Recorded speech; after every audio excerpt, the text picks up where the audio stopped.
Hi, everybody. This is Dr. Gregory, and this is the third of our 3 chapters where we're going to go into some detail on different types of fraud schemes. So we looked at cash receipts, we looked at cash or sales disbursements, and now we're going to look at financial statement fraud. When we're looking at financial reporting fraud, we want to look at the who, why, and how. Who is committing financial statement fraud? Why do they commit it? And how do they commit it? Those are the 3 concepts we have to wrap our heads around when we are actually auditing financial statements. Now, when we think of the who, first, we want to think of who the perpetrators could be. What we find is in financial statement manipulation, more often than not, it's going to be the owner, the senior executive, the managers of the corporation. Remember what we saw in our last lecture on the frequency and who committed different frauds. Only 9% of the frauds are committed through financial statement manipulation, but they represent the most money. Now, the question is, well, why? And it's because senior executives usually have management override authority. Senior management makes the final call on financial statements. And often senior management can coerce or force an employee at a lower level through power to conduct that type of fraudulent business for them. Now, half of all the occupational frauds come from either operations, accounting, executive or upper management, or sales.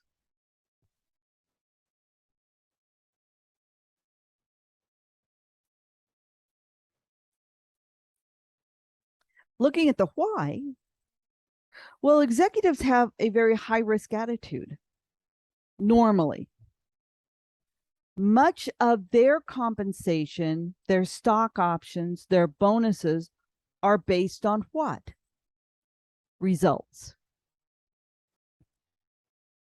Compensation for results affects those senior staff of a company. So they're more likely to make sure those numbers match. They may also have some shareholder pressure. Remember, common shareholders have a voice as far as who sits on the board and how the board is compensated. So there may be some pressure to do the bidding of shareholders or majority shareholders in order to receive those benefits. Now, why employees commit fraud is often vastly different. It's usually because they have been overlooked, they have been underappreciated, they have a me attitude that justifies the perceived misdeeds of the company. Well, why should the executives get all the praise? I work just as hard. So we can see why some people could be committing fraud in the general sense. And it could be living beyond means. I can't tell you how many frauds I have investigated where the person who finally pled guilty said, I wanted to live a lifestyle that I could not have. I wanted to eat at the fancy restaurants. I wanted to be in the country club. I wanted the executive privileges. So I was living beyond my means. Financial difficulties. Maybe the spouse was unemployed or Someone became ill. A child wanted to go to college. So if you look at these different whys, do you see yourself? Do you see others? Do you see things that maybe you didn't really consider, such as complaining about inadequate pay, excessive tardiness or absenteeism? These are all red flags. They don't mean that it's happening. There could be somebody with an addiction who is not stealing from the company, but they're red flags for you to take a look at as to the why. But as I said, usually executives have that high-risk attitude of compensation for results that leads them to commit fraud.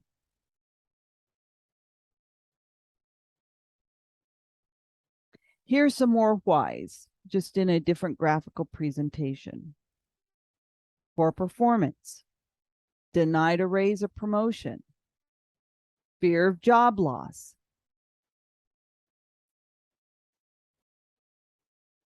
Now, how? How do we commit financial statement fraud? Well, we can look at them by the examples from the report to the nations. Timing differences. When do we report and record transaction events? Fictitious or understated revenues. Overstated fictitious revenues, understated revenues. Now, why would we understate revenue?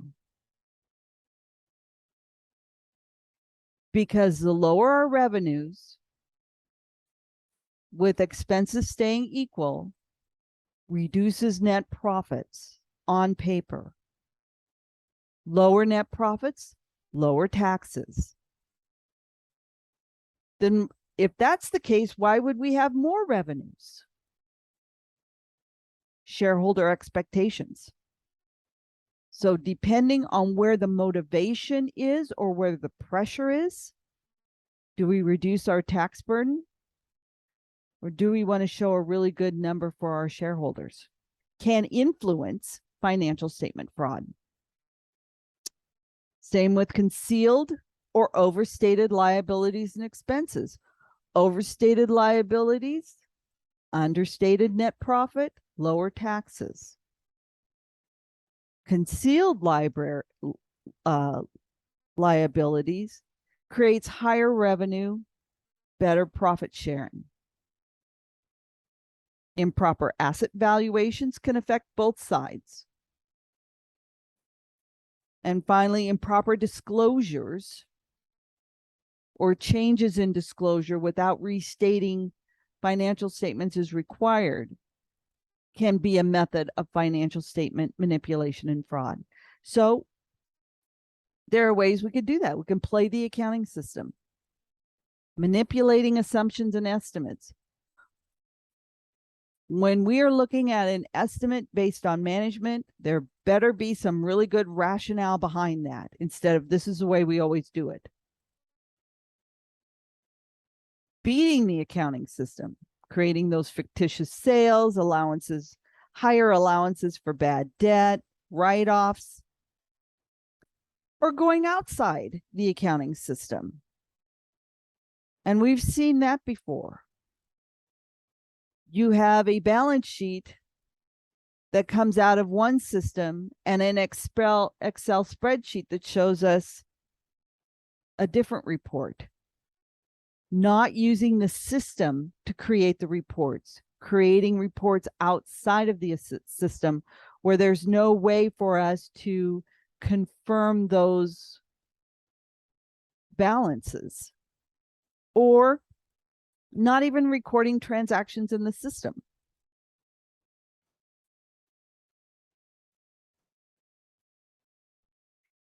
Now, remember Accounting 101?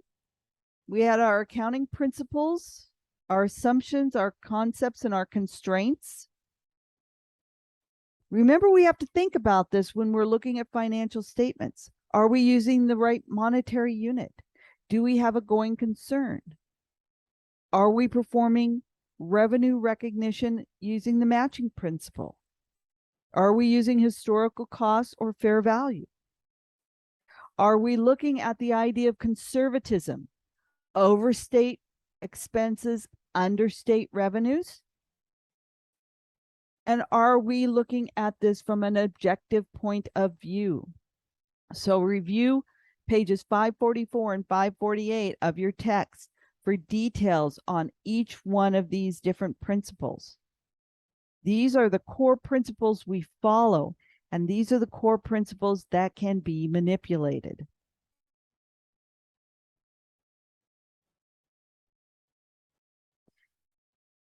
Remember, we have internal and external users of financial statement. Internal users, the finance department, management, marketing, legal, human resources. External, taxing authorities, customers, creditors, investors. And each one of these financial statements, the income statement, the balance sheet, the cash flow, and the statement of retained earnings, all affects internal and external users of financial statements.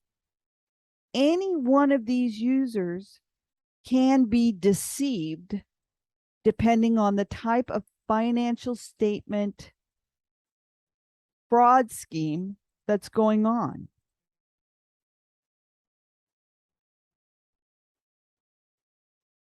Here are some examples. Now, your textbook has a lot more, but I wanted to point out some that are more common than others. One, complex, complicated companies. We have found as accountants and auditors that we have to know our industry. That's one of our biggest due diligence responsibilities we have under the Code of Ethics. Due diligence of your industry. I have gone into audits and I have been audited by companies, by staff of firms that have no business auditing my company. When you get people that audit not-for-profits and they have no idea how a not-for-profit operates, you're walking into some type of concern. And that concern could be anything from management misleading those who are not savvy, or making it so overly complex that the staff person just agrees with whatever management's telling them. Enron was like that, a highly complex company. Determining the fair value of assets versus historical cost and impairment. When companies decide to use the fair value of assets, they have to have rationale behind it. You have to test that rationale for the value as well as the impairment. Does it make sense that something that came out this year as a new product has an impairment? Well, yeah, maybe. It could be that it was a defective item, which created the impairment. It could be that it came out so late that it was obsolete, which became an impairment. Or if none of those exist, you want to ask management, well, why do you think it's impaired?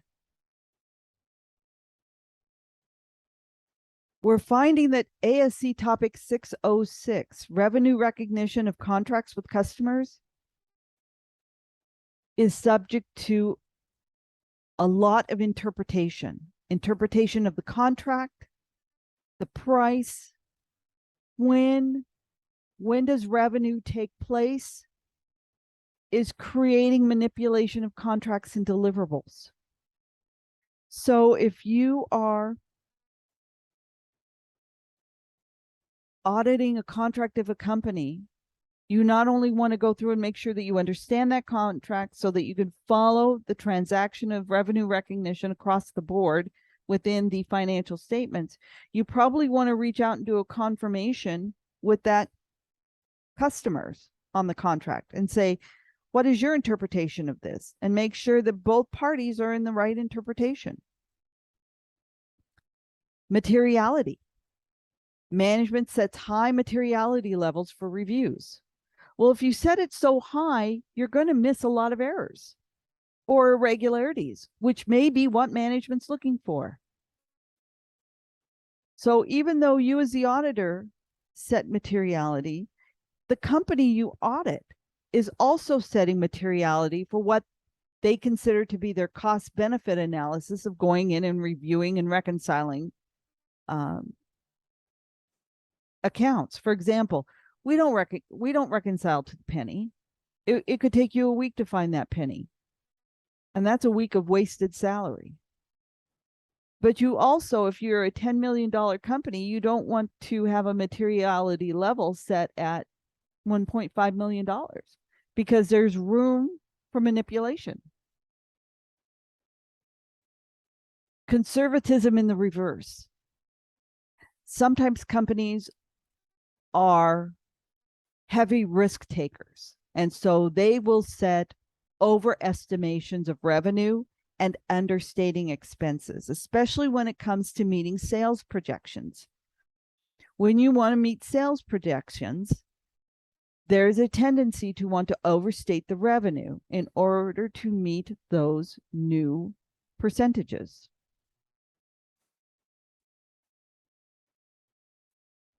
Here are some schemes that we found in fraudulent financial statements. Those darn fictitious revenues or timing of revenues. I worked for an organization once where I had a real argument with the organization itself. They had a huge fundraiser where they collected the money before the end of the fiscal year, but they wanted to recognize the revenue 2 months after the fiscal year when the fundraiser took place. That was an exorbitant amount of timing. But what they wanted to do was to recognize the revenue up to the end of that fiscal period. So it made the end of the year look good, then reverse that out and repost it again, duplicating that revenue into the next fiscal year. So it made the fundraiser look good. So always look at the timing of the revenues. Concealing those liabilities and expenses, omitting, understating, taking maintenance expenses for routine maintenance and capitalizing them against the asset. Expensing sales in returns and allowances. Instead of posting the sale and then you post an account to returns and allowances, what we will sometimes see is a negative, is a debit to revenue for the returns and allowances, or an expense that falls underneath the sales. Improper disclosure, omitting information, having related party transactions or accounting changes that are not recognized and accounted for if needed. Now, related party transactions do not necessarily mean that there's something fraudulent going on. You can have a clean related party transaction. For example, if the vice president of the bank that your company banks with sits on the board and you have loans with that bank, you just want to make sure that that loan is at the same interest rate as anybody else having a benefit of a loan with that bank. So if it's a 9% loan that the bank offers, make sure you have a 9% loan. If you have a 1% loan, you now have a related party transaction issue that you have to deal with. And finally, improper asset valuations of inventories and accounts receivable. Again, rationale, and make sure it's documented in the source documents. Ways we can detect it. Now, not all of these ways are going to work. Financial statement analysis of ratios and trend analysis can be good, but you have to realize that if you're comparing to prior years, if there are any changes in the company from that prior year to the current year, you have to account for that. And it could be internal changes. Maybe there was a change of key management or a change of direction of the board of directors. It could be external.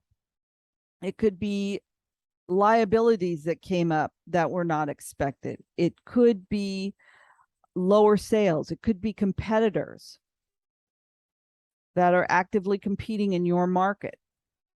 So if you're going to compare to prior years, you might want to look at industry benchmarks as well, because industry benchmarks may take into account those external changes because they may be affecting all of the companies. You also want to look at some non-financial data, industry trends, customer satisfaction surveys. Go on the internet, type in the company and hit the word reviews. See if there are complaints against the company. Those things may increase your professional skepticism when you're looking at the company. So if the company is saying, we've got sales coming out the door, and we've got, we have a solid group of customers, and then you go on the internet and you find that there's a ton of bad reviews, of complaints. I've contacted the company a number of times and they're never responsive. You might want to take another look at what management is saying.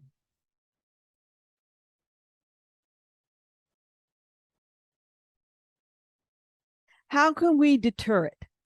This is very difficult because one of the most difficult things is employees should not be driven by results for compensation. That is the number one reason why we have financial statement fraud and manipulation of the financial statements going on today. They have to be rewarded for other reasons and not be driven by that. You want to have strong internal controls and make sure they're being followed. Remember, Enron had a huge binder of internal controls in their company policy, and this is how we're going to do, this is our behavior, this is our climate, and it was never followed. So not only should they have those procedures in place, they need to be following them. Make sure there's clear accounting procedures and training on internal controls, and reduce the rationalization to commit fraud. Put in strong policies. Train your employees every year. Don't just make them sign a paper. Make sure that they understand and put in hard consequences. Many people who commit these crimes are never prosecuted. One, it's very embarrassing to the company to find out that something happened under their nose. And two, it could drive shareholders or donors away. So there have to be hard consequences for people who fail to follow the rules. There needs to be a tone at the top. They have to not only talk the talk, they have to walk it. And there has to be a way to communicate inappropriate behavior.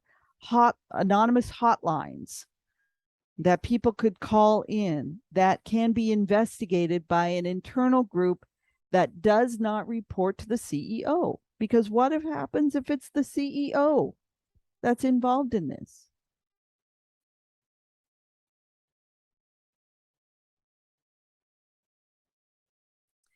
Again, if you have any questions, please post them to the class for the benefit of everyone.